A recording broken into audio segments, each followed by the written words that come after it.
Então, ficou essa discussão aqui do teorema de Helmholtz em duas dimensões, né? Vocês podem fazer isso aqui. O que é interessante vocês verem agora é quem é a função de Green do Laplaciano em duas dimensões, né? Mesmo raciocínio que eu fiz aqui. A gente sabe, em duas dimensões, a gente já viu a divergência do campo elétrico, só para finalizar aqui, em duas dimensões planares. A divergência. Então, vamos dizer que a gente tem uma carga puntiforme, P sobre ε0 d2x. Aí a gente já tinha feito os cálculos aqui e mostrou que o campo elétrico é Q sobre 2π ε0 R chapéu, esse é o campo elétrico. E o potencial, que é a derivada, que é menos o gradiente do potencial, então o potencial é menos, né, Q sobre 2π ε0 log de R sobre uma distância, sobre um parâmetro com origem do potencial. Então, se a gente tirar menos o gradiente disso, a derivada do logaritmo é 1 sobre R, né? Então ficaria menos, então tá. Então essa é a função de Green. Então esse é o potencial de uma carga puntiforme em duas dimensões. Então se eu colocar isso aqui, né? Se nós colocarmos então divergência do campo elétrico, né? Menos o Laplaciano do potencial. Então aqui, esse termo aqui fica menos Laplaciano de φ, essa equação aqui, né? Q sobre 2π ε0, Q sobre 2π ε0 é isso, log de R sobre R0. Né? Então, Laplaciano de φ, então a gente sabe que. Q sobre ε0 delta 2 de x. Aqui é a equação de Gauss escrita no potencial. Agora eu sei quem é o potencial. Laplaciano de menos isso aqui. Então, esse sinal aumenta, vai incorporar o sinal aumenta. Então, Laplaciano de Q sobre 2π ε0 log de R sobre R0 é igual a Q sobre ε0 delta 2, né? Então, o Q cancela, o ε0 cancela, então, a gente tira daí a função de quem inverte o Laplaciano é o logaritmo, né? Então, a gente pode dizer o seguinte, que em duas dimensões, o Laplaciano a menos 1, claro, eu estou supondo que a carga está na origem. Se eu quiser que a carga fique, eu botar a coisa genérica, x menos x0, vai aparecer aqui módulo de R menos módulo de x menos x0, que vamos chamar de R0 mesmo. Vai ficar o Laplaciano vai ser 1 sobre 2π, 1 sobre 2π, log do módulo de x menos, de x' menos x, né? Vai botar assim, de x' menos x, que é o x menos x0, não importa, sobre vamos dizer, esse R, desculpa, esse R0, que é uma distância para fixar o potencial naquele ponto. Quer dizer, o potencial é sempre definido a menos de uma constante. Então, basicamente, essa é a função de Green do Laplaciano em duas dimensões. Quer dizer, a função de Green, no fundo, ela mede sempre o potencial da carga puntiforme daquele operador. É como se a função de Green, no sentido físico dela, é dar o potencial da carga puntiforme. Se eu quiser agora calcular o campo, se essa equação aqui não for mais lá, for aqui uma densidade qualquer, né, vamos dizer assim, um ρ de x, né, sobre ε0 qualquer, é só colocar isso aqui dentro da integral. Vai ficar integral em d3x' disso aqui vezes o ρ de x'. Isso aí vai ser o φ. Eu tiro sempre o potencial da carga puntiforme. Quer dizer, a partir da carga puntiforme, com a função de Green, né, a gente tira tira o potencial de qualquer distribuição. Por isso que eu estou dizendo essa equação aqui. Então, essa equação aqui tem essa fonte. A função de Green é a solução desse mesmo problema, só que com uma fonte puntiforme. Vou botar aqui um delta. Dependendo da dimensão que eu estou, D dimensões, um delta V de x. O problema de Green é sempre pegar o operador, a função de Green, e que bota tirar x menos x' em D dimensões. Então, esse operador, a função de Green é sempre o inverso desse operador. Quer dizer, é aquele objeto que esse operador O atuando sobre ele dá a função delta. Então, se eu sei essa coisa, quer dizer, eu sei que o operador O na variável x atuando na função de Green, na variável x menos x' vai me dar o delta de x menos x'. Então, se eu tiver esse problema, o operador x atuando num campo que eu não conheço, e tendo aqui uma fonte, ρ de x, a solução do problema vai ser sempre φ de x, vai ser a integral nas t dimensões, na coordenada x', a função de Green de x menos x',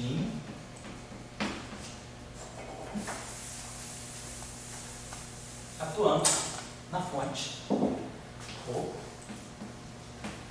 de x'. Se eu aplicar o operador O aqui, o operador O passa por essa integral, vai bater na função de Green.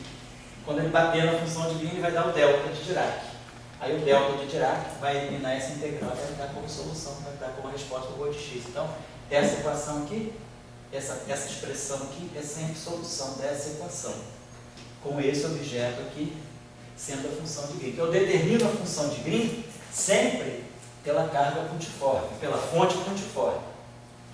E aí, claro, integrando fontes pontiformes, quer dizer, aí aqui é uma densidade. Então, para cada fonte pontiforme, né, cada fonte pontiforme, cada elemento de fonte aqui, eu jogo a função de Green, né, e aí eu ganho a resposta. Esse é o problema de Green. Então, por exemplo, se vocês quiserem fazer, eu vou deixar algumas tarefas para vocês. Obterem as seguintes funções de Green. A função de Green do operador derivada numa dimensão, a função de Green do operador derivada segunda dimensão, a função de Green da derivada terceira, por exemplo. Como é que vocês inverteriam essa equação aqui, né? Então, por exemplo, se tivesse uma coisa desse tipo, D3 dx3, né? Atuando em φ de x, isso aqui igual a um ρ de x. Então, como é que você vai tirar, né, o potencial? É só tirar as funções de Green. Quer dizer, quem é a função de Green da derivada, quem é a função de Green da derivada segunda, quem é a função de Green da derivada terceira. E vou dar uma outra, tirar a função de Green desse objeto. Vamos dizer que se tivesse essa equação, esse operador laplaciano, mais uma grandeza psi, atuando em φ de x, igual a ρ de x. Então, eu quero tirar agora estou modificando Maxwell por esse termo aqui. É um laplaciano, né? Então, claro, o meu φ de x, né, vai ser integral de x', vou ter 3x', da função de Green g de x menos x', atuando em ρ de x'. Muito bem. Mas agora, quem é essa função de Green aqui? Essa função de Green aqui vai ser tal que laplaciano mais psi, atuando em g de x menos x' tem que ser igual a delta de x menos x'. Então, vocês têm que resolver, na verdade, essa função de Green. Sabendo quem é essa função de Green, só colocar aqui que o problema está resolvido. Então, a função de Green que eu quero que vocês tirem é a função de Green desse operador. Claro, fazendo psi igual a zero, vocês vão obter o caso de marca, vai obter a função de Green 1 sobre x. Em 3 dimensões? Isso em 3 dimensões. Quer fazer embaixo? Pode fazer. Essa daí é legal. Não, então faz em 4. Não, em 4 não. Sabe? É porque em 2 é legal. E 2 é Henkel. Isso, exatamente. Uma função tipo Henkel, função de Laplace modificada. Muito bem. Então, já que você sabe em 2, faz em 4. O pessoal faz, os mortais fazem em 3. Não. E o semideus faz em 4. Não, estou brincando, não. Não vou cobrar, não vai cair na prova, não tem lista, mas por diversão. Fala aí. Professor, estou pensando na análise dimensional do campo em 2 dimensões. Isso. Se a gente multiplicar o campo pela carga, não vai ter mais dimensão de força. Você tem que pensar como que são as dimensões. Vamos dizer o seguinte, vamos dizer que você define o campo elétrico como sendo força por unidade de carga também em duas dimensões. Então, o campo elétrico vai ter, você define o campo elétrico por força por unidade de carga. Agora, realmente, tem uma questão aí que se você está em duas dimensões, quer dizer, vamos dizer, o potencial vai ter outra dimensão. Então tem que ver como é que ficam as dimensões, tem que rever as dimensões aí. Eu queria chamar a atenção disso daqui a pouco quando a gente fizer Chern Simons. Tá? Bom, então, é isso que eu queria chamar a atenção de vocês, dessas particularidades. Tá? Então aqui, como o Matheus falou, Matheus Vitor, né? Porque tem outro Matheus aí, que é Matheus, você é Matheus puro ou Matheus? Puro. Matheus puro, purinho virgem. Mateus extra virgem, então vamos lá. Nem óleo de oliva, né? Azeite, estou brincando. Claro que não, né? Então tá aqui. O Mateus Vitor, né? Tira em 4 dimensões e quem quiser tirar em 3, vocês trocam as informações. Só para vocês mexerem um pouquinho com isso. Bom, por que eu falei tudo isso? Porque nós precisamos colocar esses D'Alembertianos no denominador, esses Laplacianos no denominador, e esses Laplacianos no denominador são funções de Green. Mas que no espaço dos momenta fica bem mais simples, e fica tudo K2, né? Tá certo.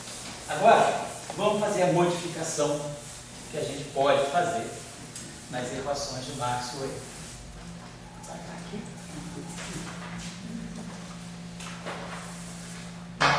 Esqueci de botar máximas de Chern-Simons. Então vamos ver o que são as equações de Chern-Simons.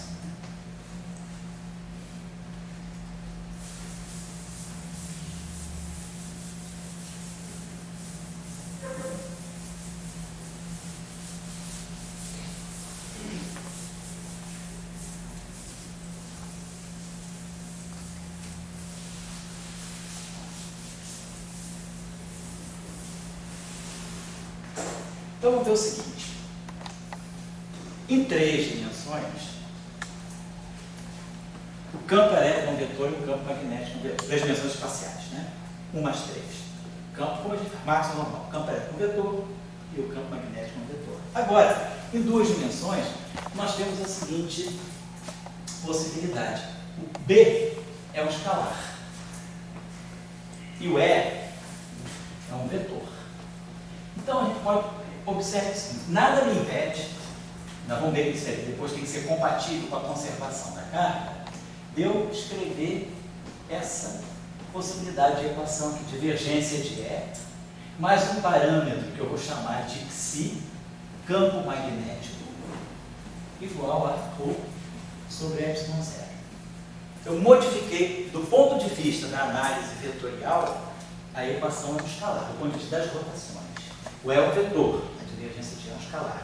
O B é um escalar, por vista das rotações. Agora, claro que eu estou considerando-se paridade sobre transformações de paridade. Esse cara aqui, quer dizer, essa equação aqui é ddx é x mais ddy é y mais psi é b, né? Psi b igual a ρ sobre ε0. Quando eu fizer uma transformação de paridade, daquele modo que nós definimos a paridade, o ddx muda de sinal, o rx muda de sinal, então esse termo não muda. Então, por paridade, no final do dia, esse termo fica mais. Esse também não muda nada mais. O campo magnético muda. Então, essa equação dessa forma, ela quebra a paridade. Então, a teoria de Maxwell-Chern-Simons é uma proposta de eletrodinâmica com violação de paridade. Então a proposta, quer dizer, o termo de Chern-Simons, ele é um termo violador, né? Quer dizer, viola a simetria de paridade do eletromagnetismo. Agora ele tem a sua importância, nós vamos ver por quê. A pergunta é, será que realmente a interação eletromagnética ela preserva a paridade? Em 3 dimensões, em física de partículas, a gente vê que sim. Mas a pergunta é, será que eu posso encontrar algum material desses novos materiais planares em que eu possa ter amostras em que há violação da paridade? Então essa é uma questão. Então não está fechada a questão da possibilidade de violar a paridade. Mas vamos ver por quê. Tem um efeito importante ligado à violação da paridade em uma dimensão mais 2. Então a equação de Gauss fica assim. Essa equação aqui é estrutural. Ela não depende de fonte, ela depende só da definição dos campos, né? É campo elétrico é menos gradiente de φ, menos derivada temporal do ar. E o campo magnético, em duas dimensões, ele é rotacional de ar. Ele se comporta como um pseudo escalar, como a gente já viu. Então, tirando o rotacional dessa equação, o rotacional do gradiente é zero, o rotacional de ar é B. Então, essa equação aqui, ela só depende da definição dos campos em função dos potenciais. Então, ela não é alterada. Não vou mexer nessa coisa.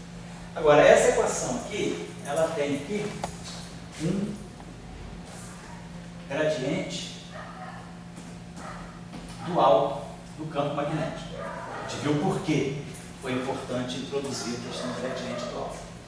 Pergunta aqui, a gente pode colocar aqui um outro parâmetro, que eu posso chamar de um parâmetro, sei lá, xi, posso chamar de um parâmetro, não fazer confusão, chamar de mi.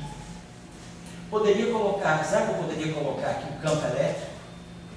E aí aqui, porque também é a mesma coisa, isso aqui é um vetor. Isso aqui é um vetor. 1 sobre C2. Por que eu estou colocando esse vetor aqui? Porque essa equação, nós sabemos que, do ponto de vista da relatividade, as equações de Gauss do campo elétrico e a equação de Fermat, elas se comunicam por relatividade. A relatividade, uma transformação de Lorentz, mistura essas duas equações. Então, como aqui tem B, por covariância, eu espero que aqui eu tenha um R. Agora, vamos ver só. Até posso dar licença aqui, deixa eu tacar uma coisa aqui. Vou fazer a coisa mais geral. Eu não fiz assim, mas eu acho que aqui estou pensando que a gente possa fazer assim. Vamos manter aqui. Então, assim, isso aqui é Max, gradiente dual do campo B. Nada me impede de eu colocar, como o campo elétrico é um vetor, eu posso introduzir aqui um termo que tenha o dual dele, que tenha ele, mas nada me impede de introduzir aqui um termo que tenha, sei lá, um parâmetro θ, vamos chamar de θ para o operador, xi, ômicron, si, tal. Vou chamar aqui um parâmetro mi, na maneira que a gente confunde com frequência. Vou botar um parâmetro, é complexo, não quer ser. Vou dar uma letra árabe, pronto. Alfa, né? Constante de estrutura fina, B sobre C. Não é para ser chato, não, porque depois a gente pode querer misturar essas coisas. Botar mi, botar milinha, meu Deus, que busca desnecessária. Bota milinha. Fica procurando letra, né? Então, nada me impede de botar. Já que quebra a paridade, eu posso botar El etílico, e aqui eu vou colocar 1 sobre C ao quadrado. T mais I0J. Claro, a nossa proposta é que tudo isso possa ser feito sem quebrar a conservação da carga elétrica. Tudo bem que eu esteja até abrindo mão da paridade, mas eu não posso abrir mão da covariância. Então, tudo tem que ser vetor, tudo tem que ser escalar, eu não posso somar vetor com escalar, isso não. Mas aqui eu estou quebrando a paridade, eu estou somando uma grandeza escalar com uma grandeza pseudo-escalar. Nós já estamos sabendo, nós temos em mente que nós vamos estar violando a simetria de paridade quando introduzir essa contribuição. Isso aqui, tudo, essas contribuições novas, depois nós vamos ver como é que a gente pode relacioná-las, mas seria os termos de Fiançailles. Então, vou colocar assim. Primeira coisa, vamos verificar a conservação da carga, como a gente faz sempre. Então, conservação da carga é derivar o ρ em relação a T e tirar a divergência daqui. Então, vamos derivar essa equação aqui, então, em relação ao T. Vai ficar divergência do dE dt mais psi dP dt. Igual a 1 sobre ε0 dρ dt. Então eu preciso ter dρ dt e preciso ter uma divergência de J. Então estou tirando a derivada temporal da primeira e a divergência da segunda. Nós já vimos que a divergência do gradiente dual é zero. A divergência do gradiente é laplaciana. A divergência do gradiente dual é zero. Esse é o sistema que não tem. Então a gente vai ficar aqui com mi, divergência do campo elétrico é. Mais gradiente dual, divergência, né? Divergência, tá certo. mais milinha, divergência do E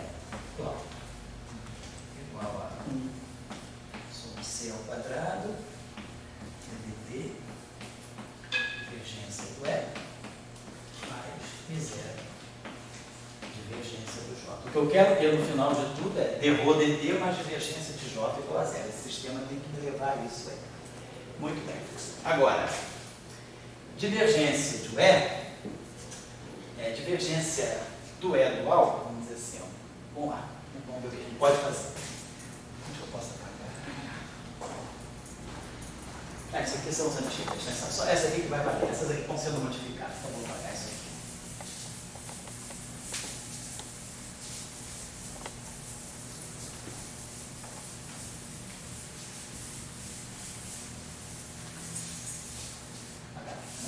Então, vamos lá.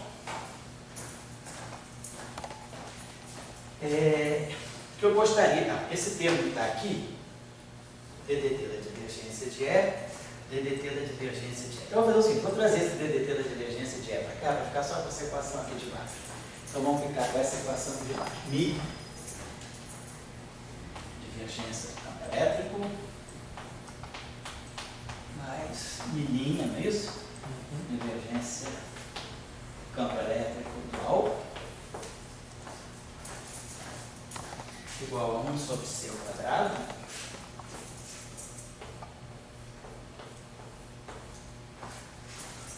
aí DDT da divergência de E vai ficar 1 sobre epsilon zero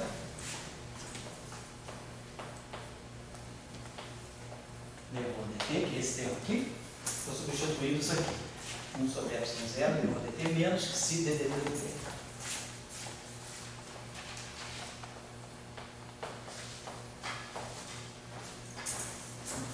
E aí mais M0 divergência do J. Pulei nada não, né?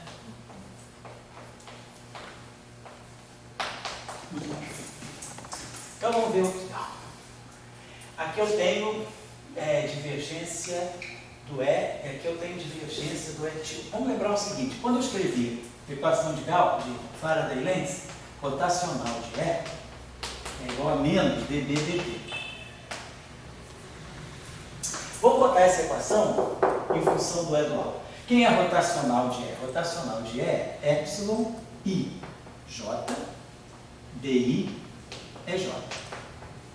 Mas epsilon I J é o E dual componente I. Então isso aqui eu posso escrever como DI é dual componente I, que é a divergência do E dual. Então a equação de Faraday-Lenz ela pode ser escrita também assim. Rotacional de E, que é igual, vai por puro cálculo planar, que é igual a divergência do E dual, é igual a menos dB dt. Por que eu estou fazendo isso? Porque seria bom que esse termo aqui cancelasse esse. E aí eu teria 1 sobre C2 epsilon 0 é M0. Aí ficaria M0, derivada temporal do ρ, mais M0 divergência, né? Então, e aí eu não gostaria de ter esse termo está atrapalhando, porque se esse termo aqui eu uso Faraday-Lenz, eu cancelo. Aí, claro, se o milinha for igual ao psi, eu cancelo esse termo com esse e ganho a equação de continuidade se não houver esse termo.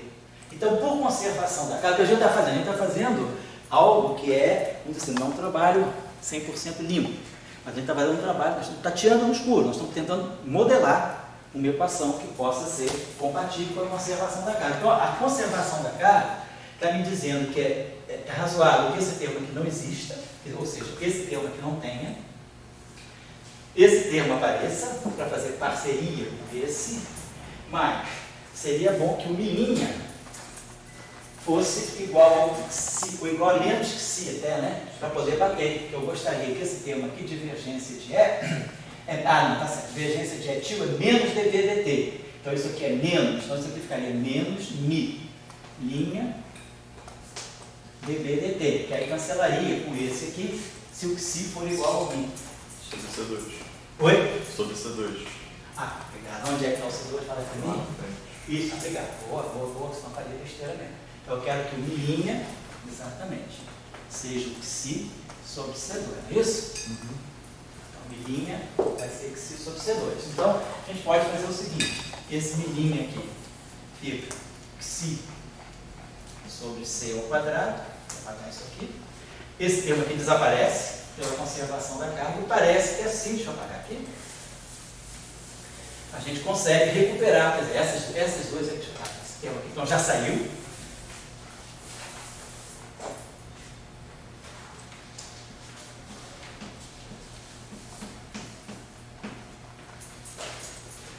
Certo, pessoal?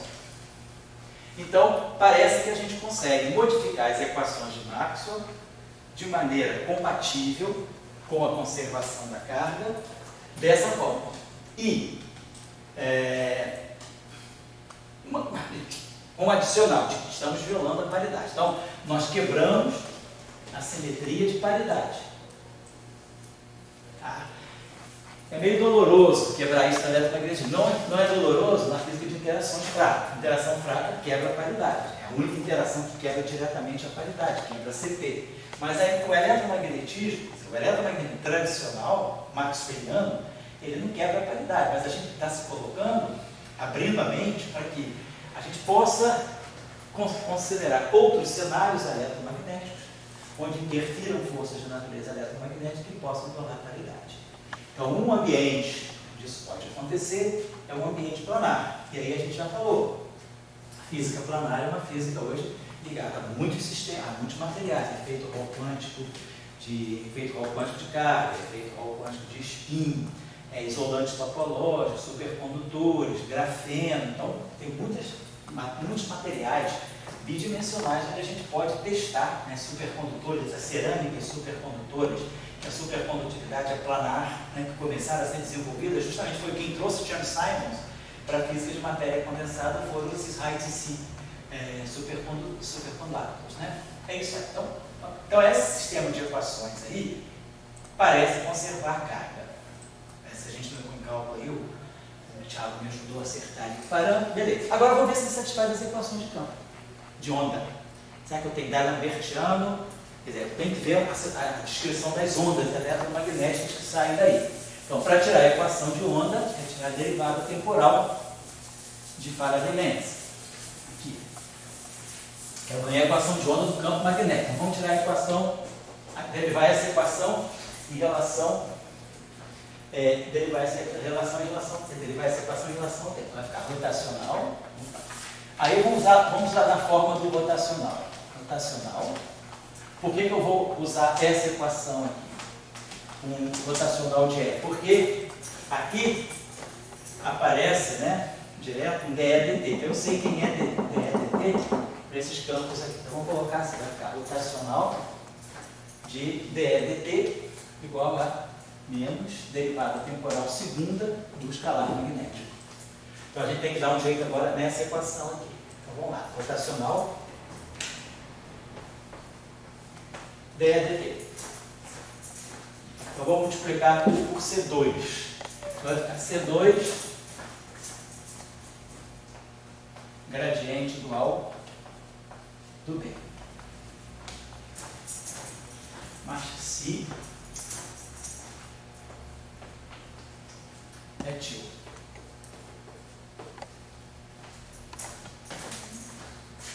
Sai por C2 cancelando, né? E aí agora, menos que zero. Então, estamos no vácuo. Vamos tirar as equações. Desculpa. Vamos tirar as equações de onda agora sem considerar um meio material. Vazio. Então é isso aqui. Só isso mesmo, né? Igual a menos D2B. D2. Tá certo. Então, aqui, rotacional do gradiente dual, nós já vimos quase que dava laplaciano. Né? Quem é o rotacional do gradiente dual do B? Vamos lá. Rotacional é ddx da componente y disso aqui. Mas a componente y do gradiente dual, a componente y do gradiente dual é menos ddx do B. E aí, menos d dy da componente x.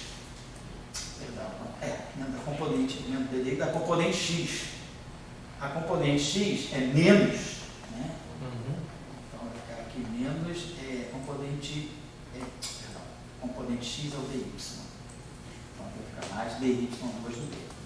E aqui derivada, é a derivada x da componente y, mas a componente y, é isso mesmo? Derivada x da componente y, a componente y é menos ddx, menos ddy da componente x, mas a componente x é o dy, tá certo? Então fica menos laplaciano. Então, o rotacional do gradiente dual do B é menos laplaciano do B. Deveria ser, porque se aqui dá um menos laplaciano, esse cara aqui vem para cá mais, aí pronto, forma D'Alembertiano. Fica D'Alembertiano, fica D2, dt2 de B, que transita para cá com sinal mais, menos o laplaciano. Então tal, o sinal está certinho. Agora, esse termo aqui ficou rotacional do gradiente rotacional do E dual. Mas vamos para as equações, vamos para essa equação aqui. Divergência de E é DI N mais psi D igual a zero. Vamos colocar um dual aí. Nós sabemos o seguinte, o E dual, componente I, vou botar o E vetor, vamos botar o E dual, componente I é Y menos é X. Agora, o E, então quem é? Quem é o EX? Então vou botar aqui, então quem é o meu campo E? Meu campo é EX, é Y. Esse é o meu campo elétrico. Quem é o EX? O EX é menos o E dual Y. E o EY é o E dual X. Certo? Então eu posso escrever, quer dizer, meu campo elétrico é isso aqui. O dual dele é só trocar. O componente x do dual é o y, o componente y do dual é menos x. Então agora eu posso descrever isso aqui em função do dual. Quem é o campo EX? EX é menos a componente y do dual. E quem é o EY? É a componente x do dual. Então, a divergência do campo elétrico vai ficar ddx da componente x do campo elétrico, que é menos E dual y. Mais ddy da componente y, mas a componente y é o E dual x. Então isso aqui é menos dx do E dual y menos dy do E dual x. Então a gente está dizendo que a divergência de E, do campo elétrico pode ser escrita como sendo menos rotacional do E dual. É o que aparece aqui. Estou precisando de um rotacional do E dual. Então, a gente pode escrever que menos rotacional do E dual mais C é igual a zero. Então, rotacional do E dual é igual a CB. Então, eu vou poder escrever. Então, aqui ficou menos C2 laplaciano de B mais psi rotacional do E dual, que é B, mais psi 2B igual a menos D2 do T2 do B. Então, isso aqui está dando, para não transitar esse cara para lá, vou dividir tudo por C2. Então fica, esse cara vai para lá, D'Alembertiano, vai ficar. A equação de onda vai ficar 1 sobre C ao quadrado, D2 dt2 do B, menos Laplaciano do B, mais C2 sobre C2 do B, igual a zero. Então essa equação ficou D'Alembertiano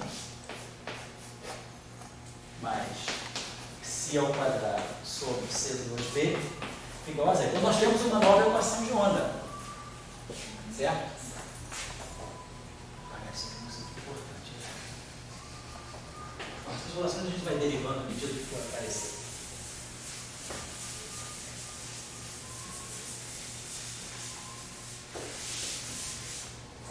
Então, está me dizendo que isso é uma equação de onda, sim, só que agora tem uma equação de onda, uma relação de dispersão diferente. Ó. Ômega 2, D2, DT2 é menos, passando para a descrição de onda plana. Fica no espaço de Fourier das ondas planas, menos ômega 2 sobre C2. Né? D2, DT2 é menos Laplaciano, menos ômega 2. Laplaciano é menos K2. Então aqui fica mais K ao quadrado. E aqui fica mais C2 sobre C2. B, Fourier, transformado de Fourier. Eu passei essa equação para o espaço de Fourier. Então, ó, a relação de dispersão sai daqui. Ômega 2 é igual a K2 C2 mais C2.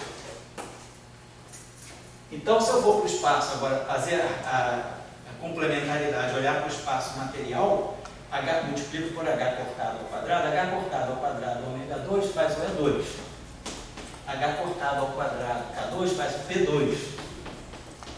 E aí aqui fica mais H cortado ao quadrado, C2. Eu vou interpretar isso aqui como justamente a parte de massa, como se fosse um M2C4. Então a gente identifica, no caso assim, M2C4 como H cortado ao quadrado, C ao quadrado. Então, N2, então a gente é como se estivesse falando de um objeto massivo, N2, então você quer MC2 né, ao quadrado. Então você vai ficar MC2 é igual a H cortado C. Então a gente está falando de um objeto que tem massa H cortado C sobre C2. Então, nesse caso, essa eletrodinâmica ela está atribuindo ao fóton uma massa. Então, esse termo aqui, se vai ter uma dimensão tal, quer dizer, isso aqui é uma massa, e esse si aqui é um parâmetro, a gente pode ver as dimensões dele depois, fixando a dimensão do H cortado, do C2, quer dizer, MC2 é energia, MC2 é energia. Então, isso aqui é energia. H cortado é energia vezes tempo. Então, isso aqui tem dimensão de tempo a menos 1. É um parâmetro com dimensão de tempo a menos 1. Então, vamos colocar. Essa equação deu uma equação de onda, só que agora não acha uma relação de dispersão de forma massiva. Quer dizer, ômega agora, se eu tirar a velocidade de grupo, né, vai ficar 2 ômega de ômega igual a 2 K2 módulo de K dk. E aí se é um parâmetro constante, que se depende só de H cortado, esse parâmetro é um parâmetro constante. Então, d ômega dk, então 2 cancela, d ômega dk é a velocidade de grupo, então a velocidade de grupo vai ser módulo de K sobre ômega. Só que agora o ômega está aqui. A velocidade de grupo vai ser módulo de K sobre a raiz quadrada de K2C2 mais C2. A gente pode aqui dividir tudo por C2, né? Posso botar esse C2 em evidência aqui, então fica... alguma coisinha aqui, tá certo? Ômega, a gente esqueci do C2 aqui, perdão. 2 KdK C2. Né? Então tem C2 aqui. Fica módulo de K C2. Tá. Aí eu posso botar esse C2 aqui em evidência, então aqui tem um KC2. Então eu boto esse C2 em evidência, sai do C. Então fica módulo de K sobre raiz quadrada de K2 mais C2 sobre C2, e aí aqui ficou um C, C2 ficou um C. Então, a velocidade de grupo, ela dá menor do que C. Esse denominador aqui é maior do que o numerador. Então, dá uma velocidade de grupo menor do que C. mas não é mais a velocidade do grupo C. Estou mostrando que essa onda se propaga com uma velocidade menor do que C, né? E vai ter essa fração aqui é menor do que 1. Então, realmente isso significa que o fóton está tendo uma certa inércia. A velocidade dele é menor do que a da luz. Então, ele tem uma massa. Então, agora, claro, isso aí eu fiz para o campo E. Vocês vão fazer para o campo B. Vocês vão fazer o mesmo exercício agora para o campo E. Então, vamos derivar essa equação aqui em relação ao tempo. Aí vai produzir um dB dt. Aí o dB dt, vocês vão usar de novo essa equação aqui. dB dt, vocês vão relacionar com o rotacional de E, com a divergência do ativo, que for mais conveniente. Agora é tirar o exercício da tarefinha que fica, é tirar a equação de onda para o campo elétrico. Eu tirei para o campo magnético. Claro que vai ter que ser a mesma. Vocês vão obter a mesma equação de onda, só que para o campo elétrico. Vai dar a mesma relação de dispersão, o fóton, o massivo, tudo igual. Vamos agora olhar a questão da transversalidade, da polarização.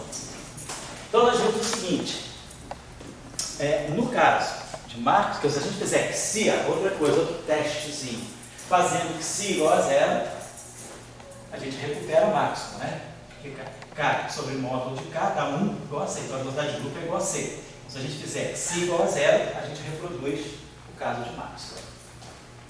Psi igual a zero aqui, psi igual a zero, a gente ganha as equações de Maxwell no vácuo. Perfeito. E claro, eu queria falar agora sobre a questão da propagação de ondas planas livres no vácuo. Vou pegar a onda plana monocromática. Aqui.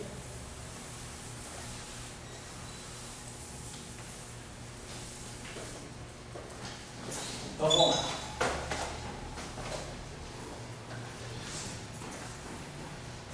Então, divergência, vou só retomar as equações aqui.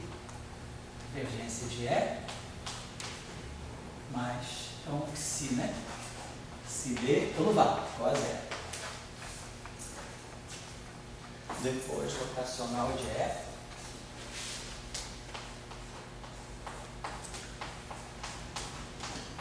Menos dB, isso aqui muda. E depois, o gradiente do alfa V. Gradiente do alfa V. Mais psi sobre C2 é igual.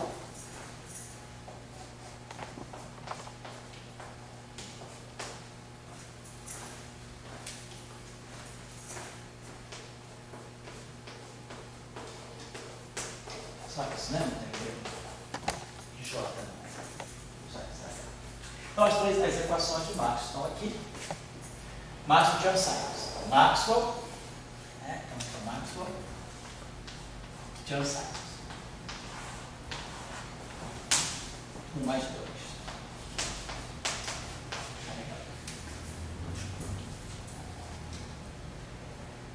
O que eu queria chamar a atenção é da questão das ondas, né, monocromáticas no vácuo. Mas se a gente pegar aqui divergência, pegar o campo elétrico como cosseno, vamos fazer o seguinte. Vamos pegar uma onda, depois a gente pode pegar a parte real, vamos pegar um campo elétrico então, vai ser o E0, potencial e kx menos ômega t. Só para a gente ver agora uma certa mudança. A onda vai deixar de ser transversa. D0. No caso de Maxwell, como nós tínhamos observado, a divergência do E era zero. Então ficava K escalar é zero igual a zero. Agora não. O campo magnético vai estar dando uma parte longitudinal para o campo elétrico. Essa equação aqui vai ficar K. E, claro, como eu estou falando, isso aqui é uma coisa complexa, esse E0 aqui é complexo, esse D0 aqui é complexo. Quer dizer, na verdade, o campo elétrico é a parte real disso. Quer dizer, na verdade, o campo elétrico, vou botar aqui mais complicado, complexo, o campo elétrico e o campo magnético são reais. Então vai ser E0 parte real vezes o cosseno. Na verdade, eu estou falando disso aqui. Campo elétrico, vetor elétrico E0 parte real, cosseno de kx menos ômega t. E aí depois tem I parte imaginária com I parte imaginária daqui, que vai ficar menos E0, parte imaginária, seno de kx, né? menos ômega D. E a mesma coisa vai valer aqui para B0. B0 é R cosseno menos B0. Mas aí, como a gente está falando, só para obter a relação, as relações de dispersão, a gente pode trabalhar, quer dizer, com essa grandeza aqui complexa, mas na verdade, pensando que esse campo é real. Então, é a parte real disso, vezes a parte real disso, menos a parte imaginária disso, vezes a parte imaginária disso. Na verdade, o campo elétrico, em termos reais, é isso aqui.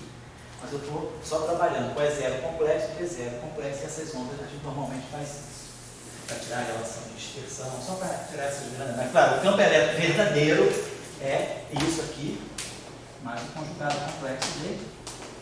Ou seja, é zero, ou seja, se quiser, a gente pode fazer o seguinte, né? É a parte do campo elétrico, a parte real disso aqui, do campo magnético. É a parte real disso aqui. É assim, só isso. Então vamos lá, vai ficar K, I, K, escalar é zero. Mais psi, B0. Igual a zero. Então, ó, perdemos a transversalidade. K, quer dizer, o campo elétrico, né, já não é mais ortogonal à direção de propagação. Campo magnético agora, porque realmente se o fóton é massivo, né, para ter massa, ele precisa ter parte longitudinal. Então a gente pegou uma parte longitudinal para o campo é zero. Aí aqui vai ficar a mesma coisa, vai ficar K vetorial, vai ficar IK, vetorial é zero, igual, aqui tem menos, mas vai sair menos I ômega T, vai ficar I ômega B0. Então os I se cancelam. E depois, aqui embaixo a gente vai ter o gradiente dual do B, mais o E0 dual, e aqui vamos ter ômega E. Então vamos ver aqui o seguinte, se nós conhecermos, quer dizer, aqui eu conheço o campo, se eu conhecer só o campo magnético, aqui eu tenho o campo elétrico, quer dizer, essa equação que eu posso escrever em função do campo elétrico, isso aqui já é o campo elétrico, então essa equação, quer dizer, se eu olhar esse espaço aqui, vamos ter essa equação no espaço, no espaço dos momentos também. Então vai ficar aqui I, K, dual, B0, mais Psi sobre C2 é zero dual. Igual a menos, aqui vai aparecer o menos I sobre C2 ômega é zero. Então, claro, eu posso escrever o E0 dual em função do E0. Então, isso aqui, na verdade, em termos matriciais, é como se isso aqui fosse Psi sobre C2, aquela matriz epsilon, né, típica, vezes o campo elétrico é zero. Então, eu posso, ou então, se vocês quiserem, a gente pode fazer o seguinte, vamos escrever essa equação em componente, vai ficar I, K dual, componente I, B0, mais Psi sobre C2, epsilon e J é zero, J, isso aqui é a componente I do dual, J é zero J. E aqui, menos I sobre C2, ômega é zero I. Perfeito. Então eu posso jogar esse termo para lá, vou botar assim, vou jogar esse termo para cá, vai ficar menos, vou botar esse assim, vai ficar menos I sobre C2 ômega, delta IJ, menos Psi sobre C2, epsilon IJ, tudo isso aqui é zero J, igual a isso aqui. Então joguei esse termo para cá, escrevi esse termo que ficou assim. Então ficou menos 1 sobre C2 e ômega delta IJ mais Psi, já fatorei o C2, epsilon IJ é zero J. Então isso aqui é uma matriz, é a identidade mais aquela matrizinha. Então eu consigo inverter, faço inverter essa matriz aqui. E aí, ou seja, eu posso escrever, se eu conhecer o B, Eu conheço ela. Basta multiplicar o inverso dessa matriz, que é uma matriz NJ, inversível, né? Posso inverter essa matriz aí facilmente. Fica como tarefa inverter essa matriz, calcular essa matriz aqui. Aí tem I, ômega, identidade, mais que si, matriz epsilon, elevado a menos 1. Se eu inverter essa matriz, epsilon é aquela matriz 0, 1, menos 1, 0. Então inverte essa matriz aí, joga para cá, então eu fixo o campo elétrico pelo B. Então a onda continua sendo uma onda de 1 grau de liberdade. Né? Quer dizer, eu conheço, né? Conhecendo B, eu automaticamente tiro o campo elétrico. O campo elétrico tem uma componente transversa e tem uma componente longitudinal. Quer dizer, a onda está vindo para cá. Então o campo elétrico ele tem uma componente transversa e tem uma componente, quer dizer, o campo elétrico agora está assim, ele vai estar vibrando assim, vibrando nessa linha. Ele vai ter uma componente transversa, tem essa componente aqui, né? E a componente, podem fazer a mesma coisa aqui. Como é que eu tiro a componente transversa? Pego o campo elétrico, é 0. Componente longitudinal dele é aquele operador ômega e J, é 0J. E a parte transversa é 0 transverso. Componente I é aquele operador θ e J, é 0J. Mas é fácil, né? Quer dizer, a parte longitudinal está aqui. Aqui, a parte longitudinal basicamente está sempre onde eu botei essa equação. K escalar é, acho que se vê, vai ter alguma hora, está aqui. Então eu sei, isso aqui é a projeção do campo elétrico ao longo da direção de movimento. Então aqui está a parte longitudinal do campo elétrico, que é fixada pelo campo magnético. E a parte transversa do campo elétrico eu posso tirar daqui, né? Ou lá. Quer dizer, quem sai da parte longitudinal é só tirar o campo elétrico é 0. Quer dizer, claro, todo campo é 0, é 0 longitudinal, mas é 0 transverso. Então, quem sabe a parte longitudinal, automaticamente tira a parte transversa, é só subtrair aqui. Então, sabendo B, eu, de qualquer maneira, determino E completamente. Então, a minha onda, agora, só que a onda deixou de ser transversa, quer dizer, a onda está se propagando assim. Ela vem para cá. No caso de Maxwell, o campo elétrico vibra aqui. No caso de Maxwell-Chern-Simons, o campo elétrico vai estar vibrando numa direção que não é mais ortogonal à direção de propagação. Quer dizer, essa direção aqui, a componente longitudinal, está ligada ao escalar magnético, e aqui eu tenho a componente transversa. Então, eu continuo com 1 grau de liberdade, mas eu perdi a transversalidade por causa da massa. Certo? Então, vou deixar isso aí, vou deixar uma tarefa. Na próxima aula eu vou fazer tudo isso que a gente fez aqui em apenas um quadro. A gente vai fazer a formulação covariante. Aí fica tudo bem mais simples. Aqui eu fiz tudo aberto, porque numa primeira abordagem, vocês podem perceber o que está acontecendo. A abordagem covariante é mais elegante, mas a gente não vê o que está por trás dos índices μ e contraídos. Aqui fica tudo muito mais assim, aberto, a gente vê o campo elétrico, o campo magnético, mas não fica vendo só o field strength. Né? Na próxima aula a gente vai fazer Maxwell-Chern-Simons e notação covariante. Vou deixar para vocês uma tarefa para praticarem um pouco de função de Green também, que seria o seguinte.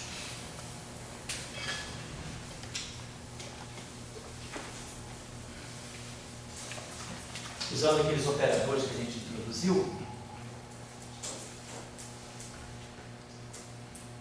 talvez eu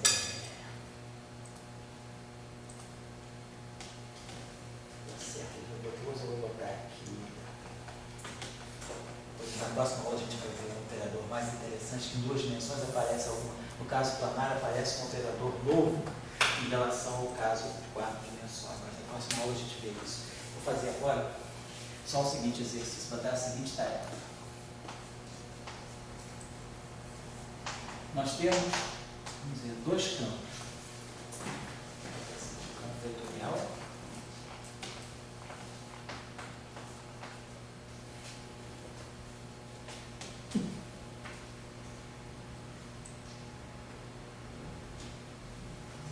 antes disso, vou pegar aqui a tarefa inicial. Tarefa de aquecimento.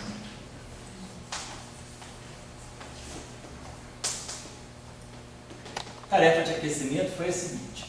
Nós já vimos, aqui eu supor que nós estamos trabalhando em três dimensões espaciais. Então a gente está falando de tempo e 3 espaços. Nós estamos no espaço tradicional. 1 mais 3D. Então vamos dizer o seguinte, nós já tiramos a função de Green do Laplaciano. Nós vimos que o Laplaciano a menos 1, a gente pode escrever como sendo menos 1 sobre 4π módulo de x menos x. Essa aqui, então, quer dizer, assim, sabe, Laplaciano, né, que a gente chama isso aqui, vamos dizer, de uma função de Green, g x menos x. Então, essa função de Green satisfaz essa equação, Laplaciano de g de x menos x', nós já tínhamos visto lá no início, dá para nós delta de x menos x'.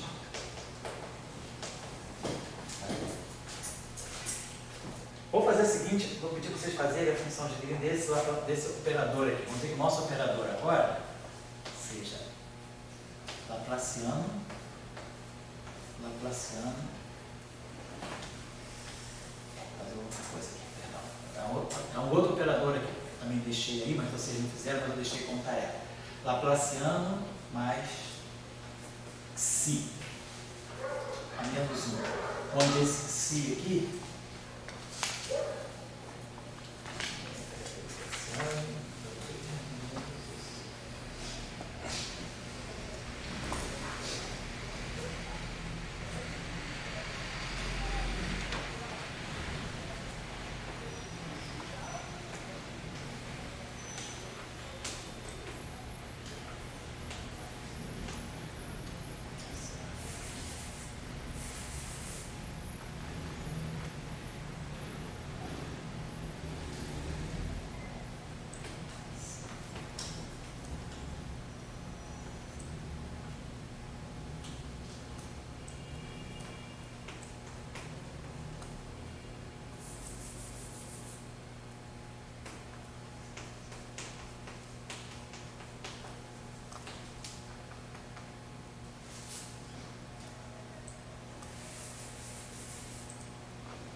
eu penso esse objeto aqui. Eu posso botar aqui esse Laplaciano aqui, ele vai ser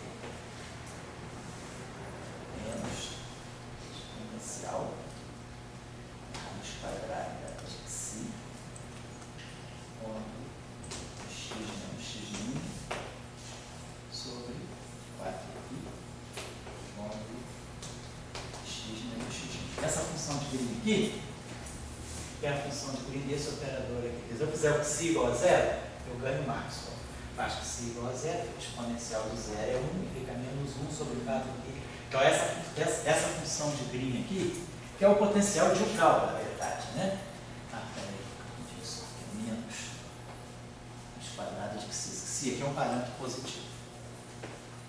Então, é um potencial mais atenuado do que o coulombiano, porque tem essa exponencial. Claro, se esse psi for parâmetro 0, eu ganho o caso coulombiano, fica menos 1 sobre o potencial coulombiano.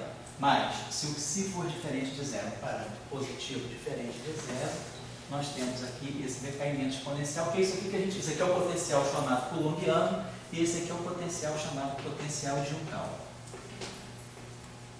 Que é o potencial que pressupõe a troca de uma partícula massiva. Então, quer dizer, esse potencial, essa função de Green que satisfaz essa condição. Laplaciano menos psi, que é um parâmetro positivo, a menos 1, quer dizer, isso aqui atuando nessa função de Green aqui, nesse caso aqui, atuando menos raiz quadrada de psi módulo de x menos x' sobre 4π módulo de x menos x'. Então, esse cara aqui é a função de Green desse operador aqui. Muitas vezes a gente usa, como isso aqui é um parâmetro positivo, é muito normal a gente colocar isso. Se como é uma coisa positiva, eu chamo isso aqui de um i ao quadrado. Aí aqui eu evito a raiz quadrada do xi, botando mi, que é um parâmetro positivo, então vou fazer conta aqui. Quer dizer, mi sendo real, o quadrado dele é sempre positivo, então, e aí é que eu posso botar um. Então, isso aqui, atuando nisso aqui, dá igual a delta de x menos x. Quer dizer, é a função de Green do Laplaciano com um termo tipo massa. E aqui é a função de Green do Laplaciano. Então, isso aqui é Maxwell, isso aqui é Yukawa. Então, tá, vamos dizer que a gente conheça essas duas funções de Green. Conhecendo essas duas funções de Green, aqui, vou pedir para vocês calcularem a função de Green desse operador aqui. Então, nós suponhamos que eu tenha esse operador aqui. Meu operador O vai ser o Laplaciano atuando no Laplaciano menos mi ao quadrado. Então, eu vou querer tirar a função de Green desse operador. O menos 1. Tirar a função de Green desse operador aí. E o outro operador que eu vou querer que vocês tirem em função de Green é esse operador aqui. Como é que é esse operador aqui? Laplaciano ao quadrado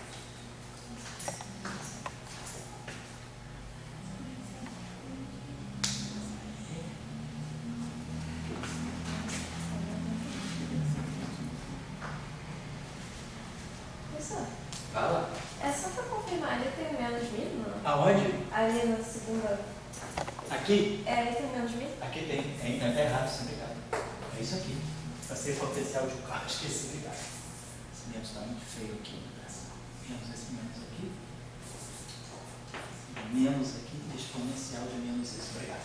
E aí tem esse menos aqui. E aí esse menos é obrigado. O potencial é decai, justamente. O Mi2 sendo positivo, esse potencial é atenuado. Quer dizer, ele cai mais rápido do que o colombiano, que tem esse fator exponencial aqui. Aqui só tem uma coisinha aqui. Mais que si, não é? Oi? Mais que si. Oi? Deu 2 dentro do operador. Não. Aqui é bom, Deus. Obrigado. Então, aqui, ó, como que si era positivo, eu estou chamando que si de mi ao quadrado, já que si era um parâmetro que tinha que ser positivo, então vamos tomar que si igual a mi2, que aí evita de ficar com aquela raiz quadrada para obrigado. Então, é tudo mi. Ou tudo mi ou tudo que si. Beleza? Então, eu botei mi. Ou tudo com mi. Obrigado. Então, tirar a função de Green desse operador aqui. Agora, estou vendo esse aqui. Está aqui. Está tentando ficar.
Só quero botar o sinal certo para não dar problema para vocês.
for tirar a função de Green desse operador também. Esse operador aqui, na verdade, seria alguma coisa desse tipo. Ele seria uma equação que teria um D'Alembertiano ao quadrado. Laplaciano ao quadrado, mais alguma coisa. Mas esse parâmetro aqui, isso aqui atuando no campo φ, x, igual a delta, vou botar x com x, x com x, igual a delta, fazendo em 3 dimensões, x com x. Vamos tirar a função de Green desse operador aqui. Agora, claro, como esse operador aparece, por que ele aparece? Será que ele é relevante para o eletromagnetismo ou não? A gente vai discutir depois. Então, são exercícios de função, só para vocês treinarem. Exercícios, assim, infelizmente, às vezes tem que deixar uns exercícios mais técnicos, assim, só para vocês treinarem essas manipulações, tá? Bom, muito bem, ficam esses aí. Na próxima aula, então, a gente vai retomar Chern-Simons em forma covariante. Aí eu vou falar finalmente sobre o Chern-Simons em 5 dimensões, porque o Chern-Simons em 5 dimensões está ligado às supercondutores topológicos e vai ter uma relação importante com a nossa parte de formulações não lineares. O Chern-Simons em 5 dimensões, ele é necessariamente eletromagnetismo não linear. Aqui não. A gente fez Chern-Simons, ele é linear, porque as equações de Maxwell ficaram todas lineares. Ficou divergência de E, de primeira ordem em E, mais CB, igual a ρ, blá blá blá.